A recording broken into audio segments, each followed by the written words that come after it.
Students, आज हम पढ़ने वाले हैं मैनेजरियल इकोनॉमिक्स में कंज्यूमर सरप्लस। कंज्यूमर सरप्लस क्या होता है? तो जब मैं कंज्यूमर सरप्लस की बात करती हूँ तो कंज्यूमर सरप्लस मीन्स जो सरप्लस कंज्यूमर को बचता है वो क्या कहलाता है? कंज्यूमर सरप्लस कहलाता है। पर जब कंज्यूमर सरप्लस के अंदर जो एक्चुअल प्राइस जो है उस प्रोडक्ट की होती है, बट जो कंज्यूमर है वो जो प्राइस जो पे करता है उसको क्या कहा जाता है? कंज्यूमर सरप्लस कहा जाता है। उसकी ही एक डेफिनेशन यहाँ पर दे कर रखा है।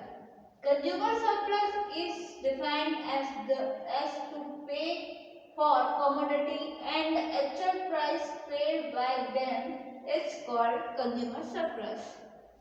डेफिनेशन से ही समझ में आ रहा है कि जो एक्चुअल प्राइस जो है उस कमोडिटी की या उस प्रोडक्ट की बताई गई है, एंड देन जो प्राइस हम पे कर रहे हैं या कंज्यूमर पे कर रहा है, एक्चुअल प्राइस जो पे कर रहा है उसे क्या कहा जाता है?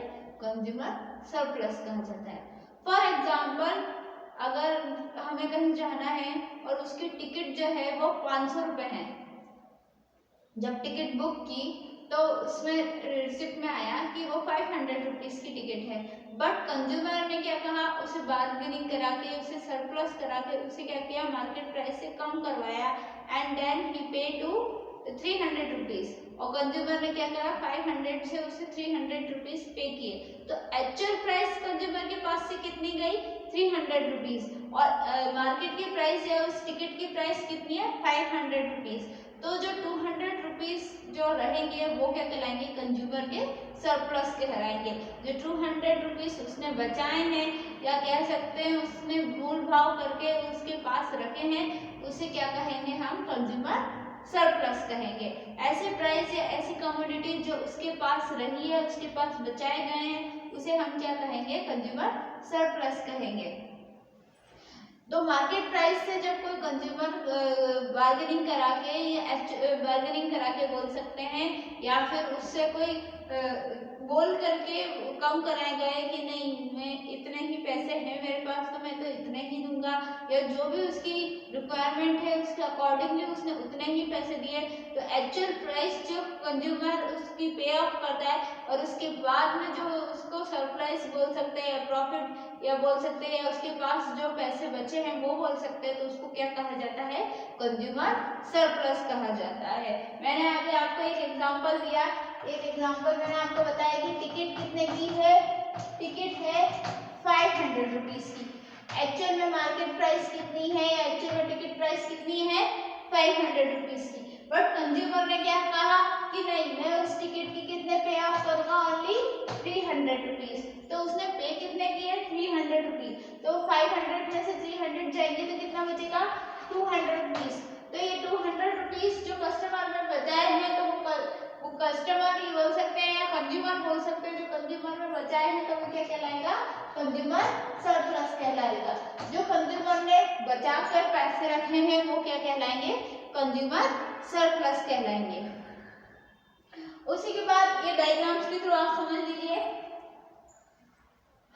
एक्चुअल प्राइस थी 15 रुपीज़, जब उस प्राइस जो है उसको कम किया जाता है एंड देन ही पे फॉर 20 रुपीज़, तो जो 30 रुपीज़ का उसने सरप्लस किया which is called consumer surplus. जो 30 रुपीज़ उसमें बचाए हैं तो वो क्या कहलाते हैं? कंज्यूमर सरप्लस कहलाते हैं। जब एक्चुअल प्राइस से हम जब उस कमोडिटी की प्राइस से जब एक्चुअल प्राइस को पे ऑफ किया जाता है तो वो क्या कहलाते हैं? कंज्यूमर सरप्लस कहलाता है। मैंने आपको इस एग्जांपल के थ्रू भी बताया, आप इसे समझ लीजिए या इसको डायग्राम के थ्रू भी मैं आपको समझा देती हूँ कि मैंने बोला था कि 500 की वो जो है वो टिकट थी बस की, और कंज्यूमर ने कितने पे ऑफ किए? ओनली 300 रुपीज़ जो है पे ऑफ किया है। तो 500 में से जब 300 रुपीज़ जो है उसने एक्चुअल पे किया है, एक्चुअल पे मतलब कि दे देना, मार्केट प्राइस जो है वो कुछ भी हो सकती है, लेकिन आपने उस कमोडिटी की आपने उसकी कितनी प्राइस पे ऑफ की है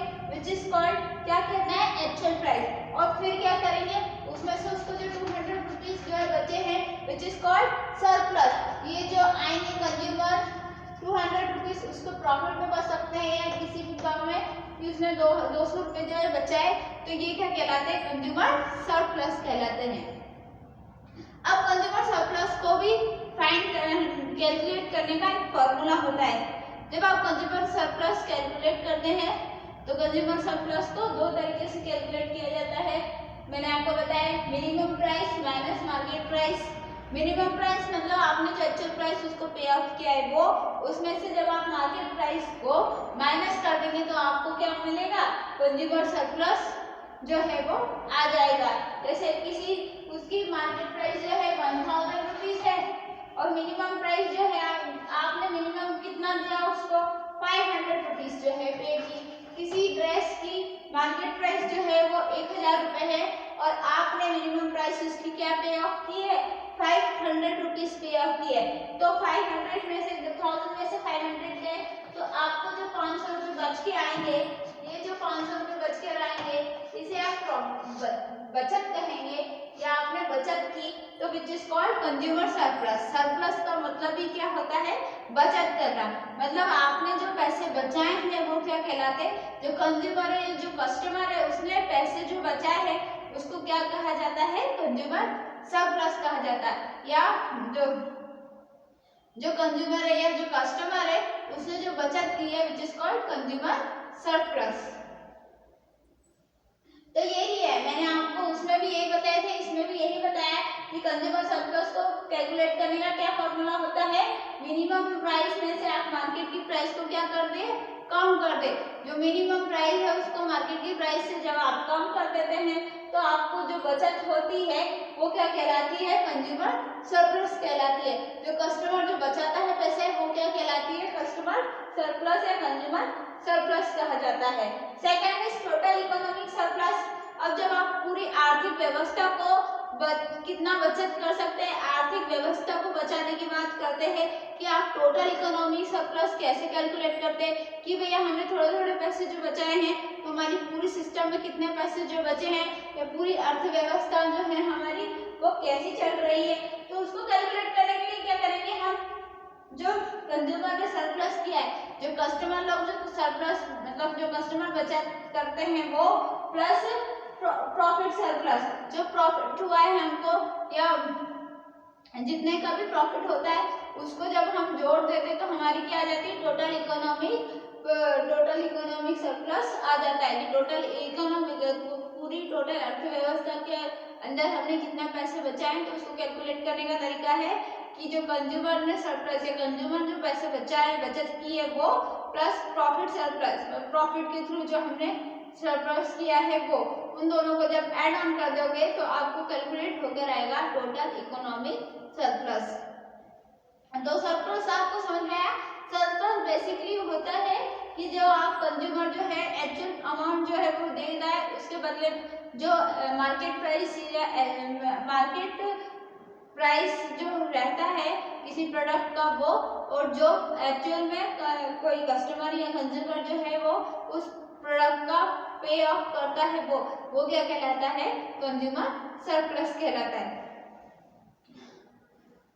इसी के साथ ये था कि आप किस तरीके से कंज्यूमर सरप्लस करता है, अब किस तरीके से कंज्यूमर सरप्लस करता है। तो पहला होता है कि आप जो है वो बार्गेनिंग के थ्रू सरप्लस करते हैं, जब आप मोल भाव करते हैं तो उसमें आप सरप्लस किया जा सकता है। उसके बाद सेकंड होता है डिस्काउंट के थ्रू आप सरप्लस करते हैं कि जब आपको कोई डिस्काउंट मिलता है, जितने टाइम के लिए डिस्काउंट मिलता है उसके थ्रू आप क्या करते हैं, सरप्लस या बचत जो है वो कर सकते हैं। थर्ड वन इससे क्या होते हैं, थर्ड यानी कि कोई सेल आप प्रोवाइड करते हैं, इससे भी कंज्यूमर क्या करता है, सरप्लस रहता है कि किसी चीज पे छूट दे दी गई है, डिस्काउंट मतलब छूट होता है और सेल भी मतलब एक के साथ एक फ्री, तो उसमें भी आप सरप्लस कर सकते हैं कि वो जो है वो कमोडिटी क्या है, एक के साथ एक फ्री मिलना, मतलब एक प्रोडक्ट के साथ दूसरा प्रोडक्ट जब हमको फ्री मिलता है तो उसमें थोड़े बहुत अमाउंट दूसरे प्रोडक्ट के होते हैं पर इतने नहीं होते, तो इससे भी क्या होता है, आप सरप्लस या बचत जो है वो कर सकते हैं।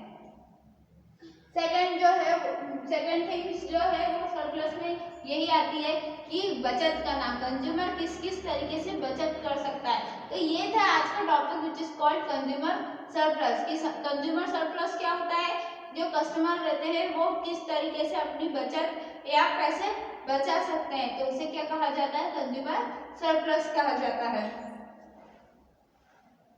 और कंज्यूमर सरप्लस को तो आज हमने क्या क्या देखा, आपको आया समझ में कि कंज्यूमर सरप्लस क्या होता है। Consumer surplus is defined as to pay for the commodity and the actual price pay for the commodity. जो actual pay for the commodity, the actual price जो बताई गई है किसी फर्म, ऑर्गेनाइजेशन, शॉपकीपर की तरफ से वो, और जो एक्चुअल प्राइस हमने पे की है वो, और उन दोनों के बीच का जो डिफरेंस रहेगा वो क्या कहलाता है, हमारी बचत या कंज्यूमर सरप्लस कहलाता है। और उसको हम कैसे देख सकते हैं कि मैंने आपको एक टिकट का एग्जांपल भी दिया कि टिकट जो है वो 500 की थी, बट एक्चुअल में कस्टमर्स ने कितने की पे ऑफ की, सिर्फ ओनली 300 रुपीज जो है टिकट के दिए गए, तो उसको जो 200 रुपये बचे हैं वो क्या कहलाती है, उसकी बचत कहलाती है, वो उसका सरप्लस हो गया। जो उसने जो है वो बचाए हैं पैसे, तो वो क्या कहलाएगा, उसका सरप्लस कहलाएगा।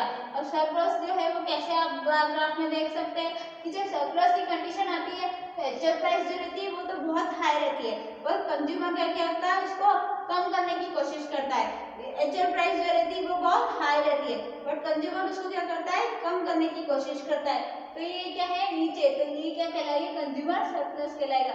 जो उसने 500 रुपीज की दिया था और 300 रुपीज पे ऑफ करके जो 200 रुपये जो उसको बचे हैं वो क्या कहलाएंगे, उसी कंज्यूमर के सरप्लस कहलाएंगे। तो ये डिमांड कर्व के थ्रू बताया गया है मैंने कि कैसे डिमांड जो है वो इतनी ज्यादा थी, पर उसने क्या किया, डिस्काउंट लिया, या जो भी आप कहते हो कि उसने बार्गेनिंग करी कि नहीं मेरे पास तो इतने पैसे है और मैं तो इतने ही दूंगा, तो उसके थ्रू जो उसने पैसे बचाए हैं विच इज कॉल्ड, उसको उस प्राइस एक्चुअल कमोडिटी को जो है वो कम किया है, वो क्या कहलाता है, कंज्यूमर का सरप्लस अमाउंट कहलाता है। वो क्या कहलाता है, कंज्यूमर का सरप्लस अमाउंट कहलाता है। कंज्यूमर सरप्लस को किस तरीके से कैलकुलेट किया जा सकता है, दो फॉर्मूले हैं।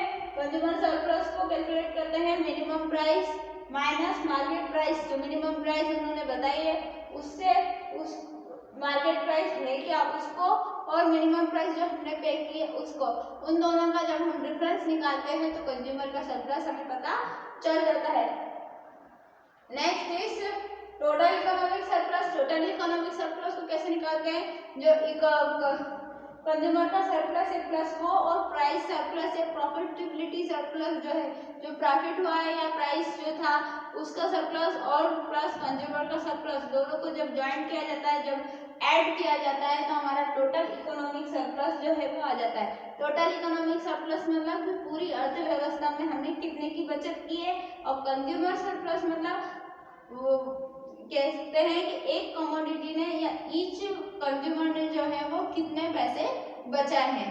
तो कंज्यूमर सरप्लस क्या होता है, जब हम आप डिमांड की बात करते हैं, किसी प्राइस की बात करते हैं, तो कंज्यूमर क्या करता है, हमेशा सरप्लस पर ही लेता है, वो ज्यादा से ज्यादा बचत करने के बारे में सोचता है। तो इसके लिए बिजनेसमैन भी क्या करता है कि बिजनेसमैन को तो क्या रहता है कि उसका तो एक ही मोटिव है कि वो ज्यादा से ज्यादा क्या कर सके, प्रॉफिट अर्न कर सके। तो बिजनेसमैन भी क्या करता है, जब आपको प्रोडक्ट जो देता है या जो प्रोडक्ट आपको अवेलेबल करवाता है मार्केट प्राइस पे, तो वो मार्केट प्राइस उतनी ही रखता है कि जिस पहले से ही उतनी तय कर रहता है, ताकि उसको क्या हो गया, कम कराने की या सरप्लस कंज्यूमर ना ले सके। इसलिए बिजनेसमैन क्या करता है, ऑलरेडी आपको डिस्काउंट दे देता है कि नहीं इस पे तो ऑलरेडी डिस्काउंट मैंने दे ही चुका हूँ, तो अब मैं इसको कम नहीं करूंगा। तो यही रहता है कि उसको खुद को पता है, बिजनेसमैन जो है वो उसे खुद को पता है कि कंज्यूमर जो है वो उसको कम कराने की कोशिश जरूर करेंगे। जो प्राइस कमोडिटी की है, जो प्राइस उस प्रोडक्ट की है, उसको कम कराने के बारे में जरूर सोचेंगे। तो इसलिए वो क्या करता है कि ऑलरेडी आपको सेल में या एक के साथ एक फ्री ऐसा दे देगा, या आपको डिस्काउंट ऑलरेडी प्रोवाइड करेगा या सेल प्रोवाइड करेगा, तो जो भी आपको फैसिलिटी या सर्विसेज वो देना चाहता है वो ऑलरेडी देकर और उसकी प्राइस को कम नहीं करना चाहता है। बट फिर भी क्या होता है, जो कंज्यूमर रहता है वो उसकी प्राइस को और कम करने की कोशिश करता है। जो उसने मार्केट प्राइस ऑलरेडी कम कर दी गई है उस प्राइस को और ज्यादा कम करने की कोशिश करता है, तो उसे क्या कहा जाता है, कंज्यूमर सरप्लस कहा जाता है। तो आज के लिए यही था कि कंज्यूमर सरप्लस होता क्या है। तो अभी तक हमने मैनेजर इकोनॉमिक्स में पढ़ चुके हैं लॉ ऑफ डिमांड, डिमांड की डिटरमिनेशन, डिमांड की फंक्शनिंग। उसी के साथ में हमने पढ़ा है डिमांड डिटरमिनेंट, डिमांड की फंक्शनिंग पढ़े हैं, लॉ ऑफ डिमांड पढ़ा है, नेचर ऑफ डिमांड पढ़ा है, और आज पढ़ा है कंज्यूमर सरप्लस पढ़ा है। इलास्टिसिटी ऑफ डिमांड की हम जो टॉपिक है वो कवर कर चुके हैं। तो इसी के साथ जो हमारी सेकेंड यूनिट थी मैनेजर इकोनॉमिक्स की, वो पूरी तरीके से इस टॉपिक के बाद कंप्लीट हो गई है। इस टॉपिक के अंदर सिर्फ दो ही चीजें जो है वो डिफाइन की गई है। फर्स्ट, कंज्यूमर सरप्लस होता क्या है, उसके बाद ये डायग्राम्स के थ्रू आपको एक्सप्लेन किया गया है कि कंज्यूमर सरप्लस क्या है और कैसे जो है वो अफेक्ट करता है। उसके कुछ कैलकुलेशंस वगैरह भी दिए हैं और उसके साथ ही कुछ एस्पेक्ट्स दिए गए हैं। जो फैक्टर्स मैंने अभी आपको बताया था कि कौन कौन से फैक्टर जो है कंज्यूमर सरप्लस यूज करता है या कंज्यूमर यूज करता है बचत करने के लिए। तो एक होता है कि बार्गेनिंग करा के वो बचत करने की कोशिश करता है, दूसरा जो है वो डिस्काउंट लेने की कोशिश करता है कि नहीं इस पे हमें कुछ % का डिस्काउंट दो तभी हम इस प्रोडक्ट को परचेस करेंगे। साथ ही वो कुछ सेल्स वगैरह में बिलीव करता है कि कुछ सेल्स के थ्रू हमें मिल जाए। उसके बाद वो कम से कम बजट पे, मिनिमम अमाउंट पर, मिनिमम प्राइस पर जो है वो प्रोडक्ट को परचेस करने की कोशिश करता है। तो ये क्या कहलाते हैं, कंज्यूमर सरप्लस या कंज्यूमर के बचत। कंज्यूमर मतलब कि जो उपभोक्ता रहता है उसकी कितनी बचत होती है। कंज्यूमर सरप्लस मीन्स उपभोक्ता की बचत, कि उपभोक्ता मतलब जो खरीदार है वो किस तरीके से अपने प्राइस को कम करा के अपनी बचत करता है। अब मार्केट में भी कोई सी चीज हम परचेस करने जाते हैं, हम वेजिटेबल्स भी परचेस करते हैं, फ्रूट्स परचेस करते हैं, तो हम अधिकतर लोग जो क्या करते हैं कि नहीं, जो उसका एक्चुअल प्राइस है उससे कम ही देते हैं कि नहीं। अगर ये वेजिटेबल्स हम की बात करें, फ्रूट्स की बात करें, तो उन्होंने कहा कि 50 रुपए किलो जो है वो एप्पल, अगर हम एप्पल शॉप्स पे जाते हैं तो क्या बोलते हैं कि एप्पल्स जो है 50 रुपए किलो। अगर उन्होंने कहा 50 रुपए किलो तो हम तो कहेंगे कि नहीं, मैं तो 40 रुपए दूंगा, अगर आपको ठीक लगे तो आप दे दीजिए। तो वो जो शॉपकीपर है वो भी क्या करता है, उसके साथ कन्वीनियंस के ऊपर दे देता है कि हाँ ठीक है आप 40 दे दीजिए। तो फिर क्या है, 40 रुपए जब उसने पे ऑफ किए तो ये उसकी एक्चुअल प्राइस होगी और उसने मार्केट प्राइस क्या बताई थी, 50 रुपए। तो जब उसने 40 रुपए दिया और 50 रुपए मार्केट प्राइस उसने बताई थी, तो उसमें से जो 10 रुपए बचे हैं वो क्या कहलाएंगे, कंज्यूमर के सरप्लस कहलाएंगे। मतलब कि मार्केट प्राइस से जो कंज्यूमर जो है वो जो प्राइस देता है, मिनिमम प्राइस देता है, कम से कम प्राइस जो पे ऑफ करता है, और उसके बाद उन दोनों के डिफरेंस में जो सरप्लस या बचत उनको होती है वो क्या कहलाती है, कंज्यूमर की सरप्लस कहलाता है, कंज्यूमर सरप्लस कहलाता है। तो इसी के साथ जो है इस लेक्चर